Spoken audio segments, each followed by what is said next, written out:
Unlocking Your World of Creativity with best-selling author and brand innovator, Mark Stinson.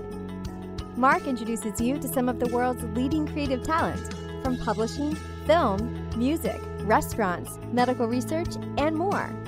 You'll discover how to tap into your most original thinking, how to organize your ideas, and most of all, how to make the connections and create the opportunities to launch your creative work. Unlocking Your World of Creativity.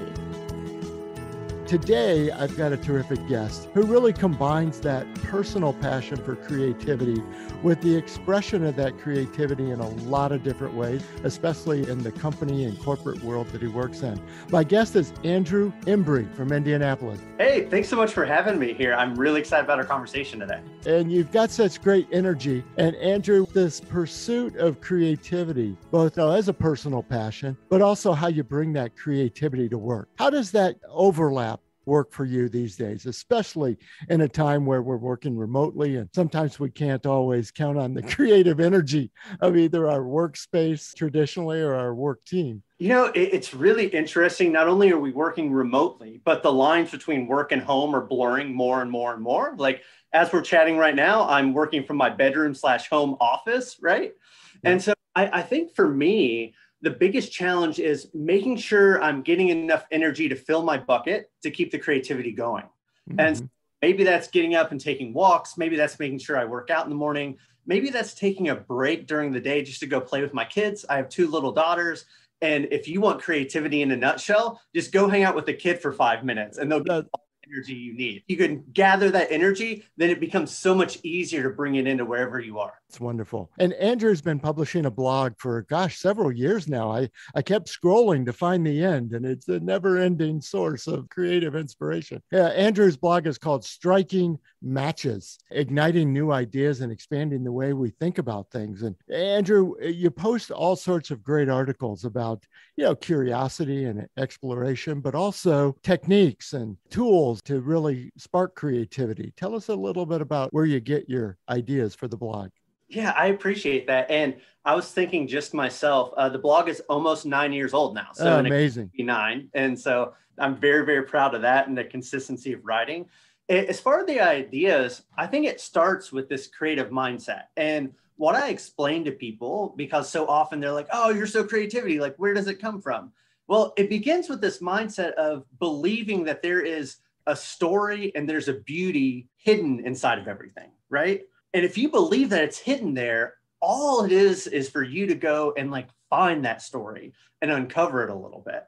And so because I have that mindset, I can look at a wide variety of things, whether it's video games and seeing some of the interesting learnings we can pull from that, or learnings from being a dad, right? The entire world becomes my playground at that. Well, and you've mentioned several books and several movies and videos and things like this that have spurred you. A couple of books that you mentioned. One was this idea of candor, both personally and in the workplace and relationships. Yeah, so that book is Radical Candor by Kim Scott. And so I had a colleague introduce the book to me. And in a nutshell, it's all about how important it is to give quality direct feedback to individuals. So I live in Indianapolis in the Midwest, and often we can be Midwest nice, right? So we think we're doing a kindness because we're not really pointing out when people are making mistakes or things along those lines. And in the short term, that keeps everybody comfortable. But in the long term, it doesn't help them in their own growth and development. And so from Radical Candor, what I've really took away is if you really love and care about someone, you'll have some of those tough conversations with them. And if they know that you love and care about them, they'll accept that feedback and they'll know that you're there helping them to grow. And so I think that's one of the most important lessons I've ever learned. And whether it's giving the feedback or receiving the feedback, right? As we talk about creativity, there are a lot of times I have ideas that I fall in love with, and I got to realize just because I love them, not everybody else is going to either. Well, exactly. And I guess I was thinking of our, tender, fragile, creative egos sometimes. Thanks for the candor, but I really wasn't that open to it. I've been there a few times. Yeah, I wasn't really interested in my growth and development today. I just wanted to be. But one of the expressions of your own creativity, Andrew, is in spoken word poetry. And I love the combination of those two things because it's obviously part poetry itself, but also part performance and, standing in front of the group to deliver that poetry. It's something that I stumbled into. I've been writing poetry ever since I was a little kid. And then I performed in a few like coffee shops when I was in college.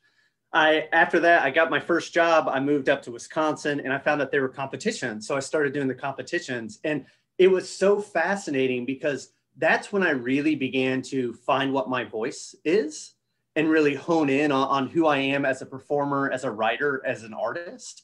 And it's a great chance to be able to stand up on stage and speak your truth, right? And not only do I love doing it outside of work, I've been able to bring so much of that inside of work too. And so being in a large company, I performed in front of like thousands of people. And I never thought that would have happened, 5-10 years ago. But here I am being requested. I've had like the CEO ask me to perform poetry and stuff for the teams and stuff. And I think people are beginning to see it's a great way to trigger and pull out those emotions and passions that we all have deep inside of us. Yes, instead of just the straightforward sort of corporate speech, right? Totally. With PowerPoint, as we were laughing before. Well, I've actually, not everyone who gives a corporate presentation has it end up on YouTube, but I've seen your spoken word poetry at your company, Eli Lilly and Company, there in Indianapolis, speaking about the passion that you yourself have for the company, but how everyone is engaged in that passion. It's a terrific video. I really, really appreciate that. And I was lucky enough that the CEO had seen me perform something else. And it's a funny story. He saw me perform something and he said, "Hey, did you write what you just performed?" And I said, "Yes, sir, I did." And he said, "Well, we're having a 140th anniversary. I want you to write something for that. So I need you to send me an email tonight so I can connect you with my people." And so that night I went home and I was chuckling to myself because I'm thinking, I'm totally writing my CEO a note to say, "Hey, I'm the poetry guy," just in case you forgot, right? He loved it and really, really appreciated it. And I think it showed a real human side to him too, as to be willing to bring that in to a science-based company where it's easy to get lost in like the numbers and the clinical side, to help us remember like how important the patients are that we're helping. Well, and the camera angle is obviously from the back of the crowd, but when you see the heads nodding, and of course the standing ovation at the conclusion of the poem and the performance must have been very gratifying. It was. It really touched my heart. And there's a standing ovation and there are people who had tears in their eyes. And that's when like you've done something magical, right? Like as a creative person, yes, you do it some for yourself, but you do it to like touch someone else. And so when you get that type of feedback and you've left an imprint on someone, that's when you've done a job very well. Yes. Well, listeners, I will certainly include a link to the YouTube video and to Andrew's Striking Matches blog in the show notes so you can refer to that. Well, Andrew, let's take off from there to talk about how you apply this creativity at work. You're on the brand management team now of a new medication there at Eli Lilly, but also, have built a career of almost 15 years working at this company in various roles. How do you bring the creativity and how do you feel like you have a chance to apply that in your role? It's really interesting because when people first start to see me in a marketing capacity, they're like, "Wait a minute, aren't you the poet guy? Like, how do those two things work with each other?"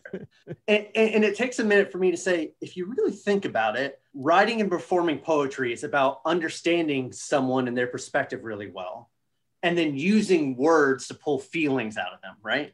If you think about marketing is really about understanding your end customer incredibly well and walking in their shoes, and then using messaging and tactics to get them to think, feel, or do something. So I always joke like it's very similar, except for maybe poetry is painting with oil-based paints and marketing is using watercolors, right? And so if I go back to earlier in our conversation, it all starts with this mindset of there's beauty hidden everywhere.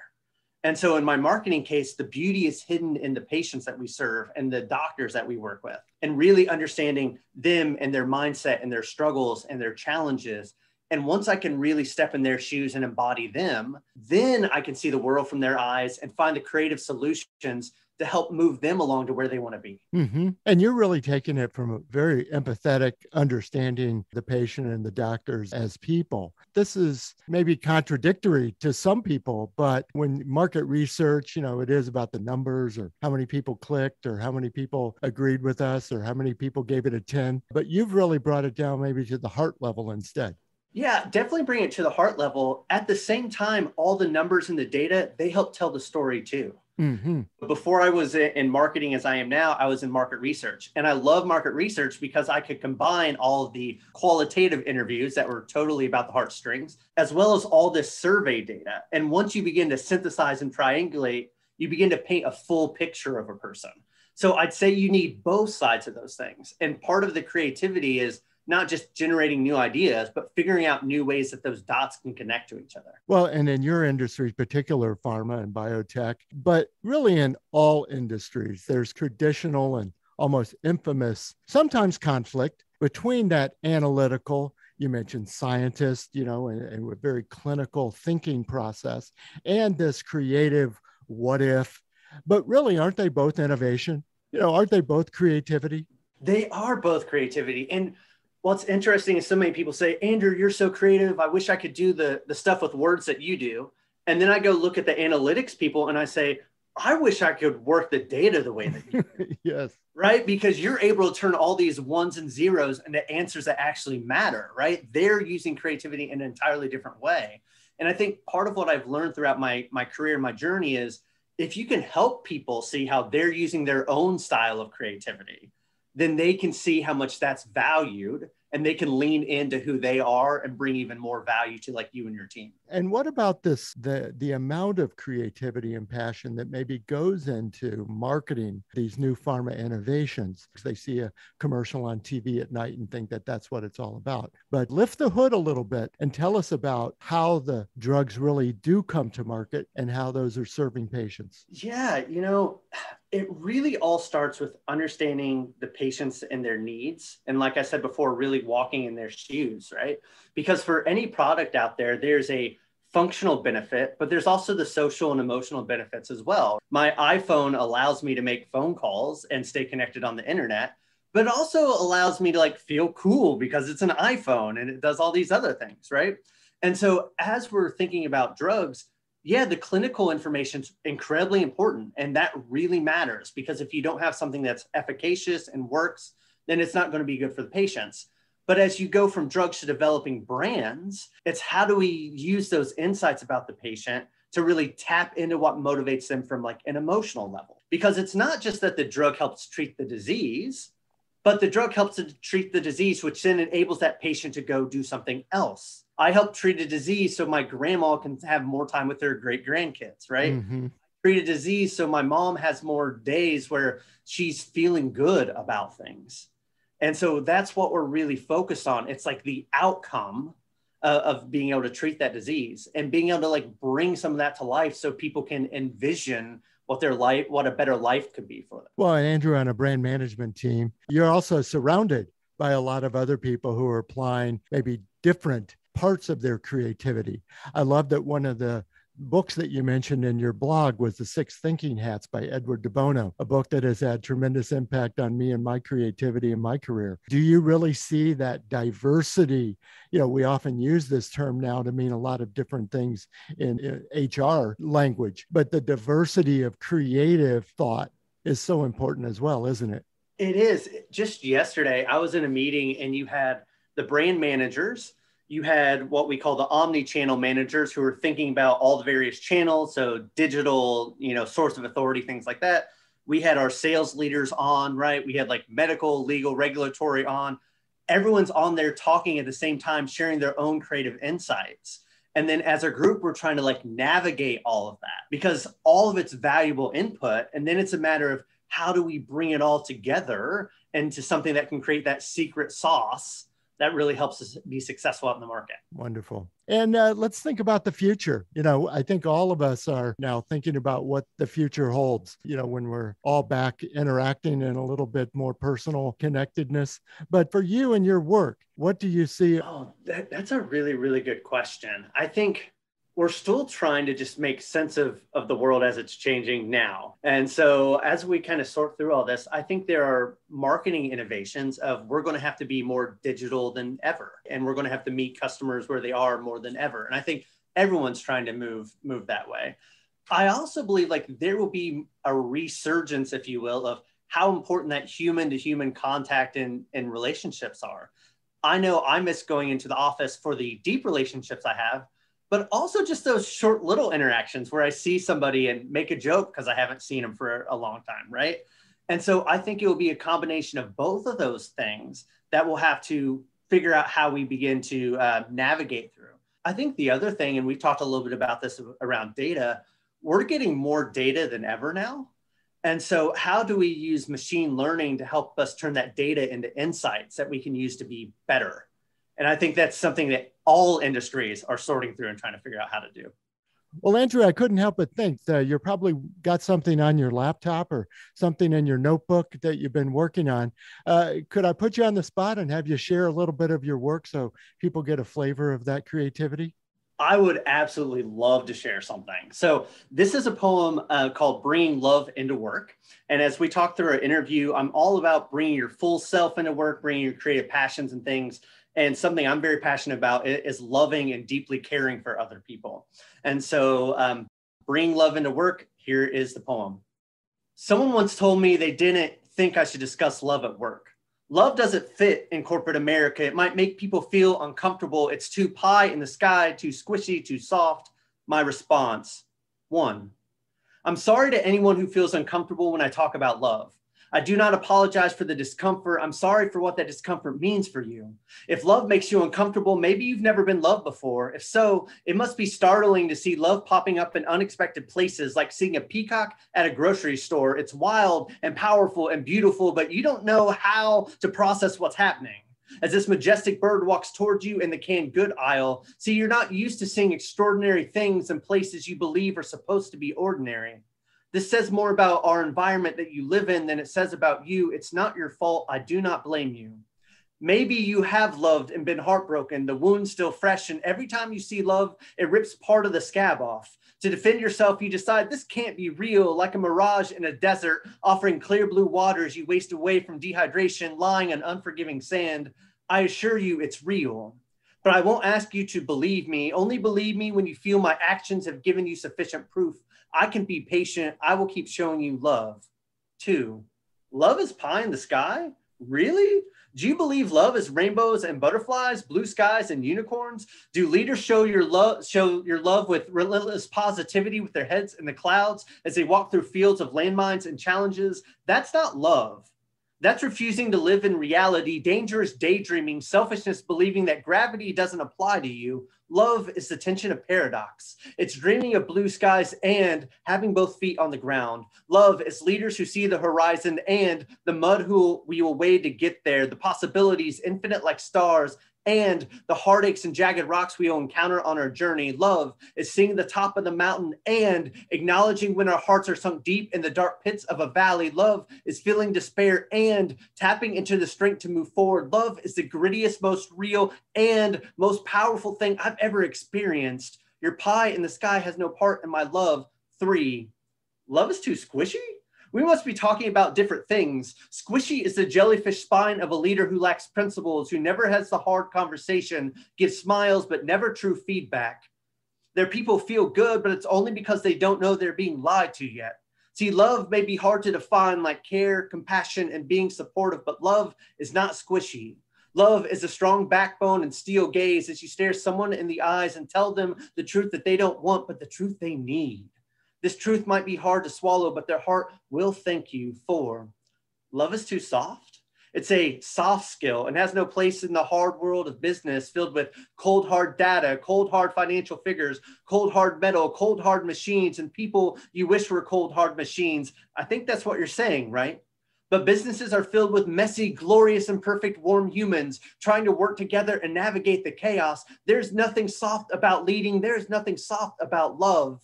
Loving someone is the hardest skill you could ever hope to master. Love is toiling in tough dirt with calloused hands, planting, weeding, nurturing until people grow into what they always could be. Love is using your power to stop the vice grips from closing your mind so you can remain open to your team. Love is being strong enough to silence yourself so you can hear someone else until they feel seen. Love is putting yourself out there on center stage in bright lights where everyone can watch and judge you, where you are your most vulnerable, fully knowing you're likely going to get hurt and knowing this is one of the few ways to create safe spaces.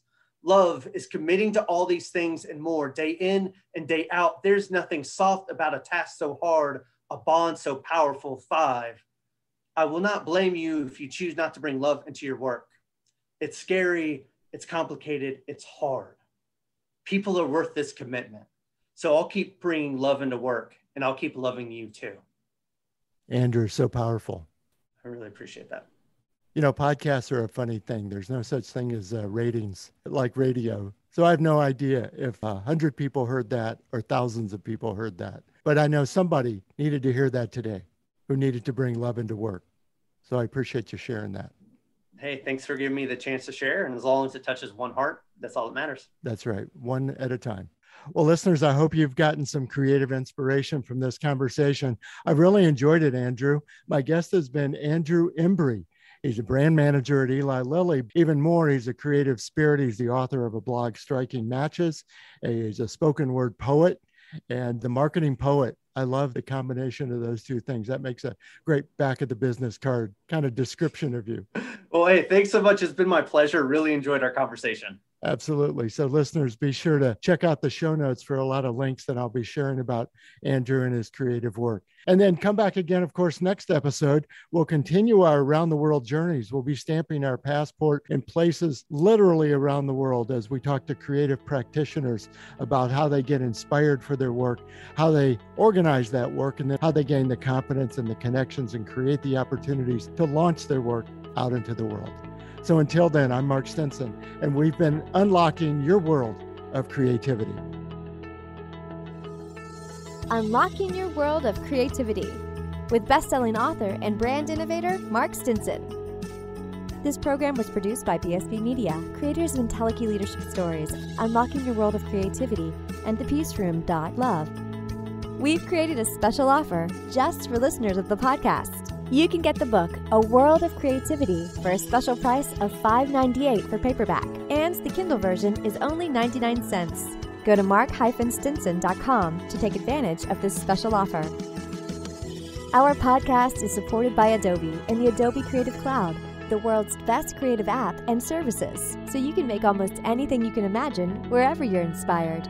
We use Adobe to help make this podcast, using Audition, Premiere Rush, InDesign, and more. So join the creative community with the Adobe Creative Cloud, and let's make something better, unlocking your world of creativity.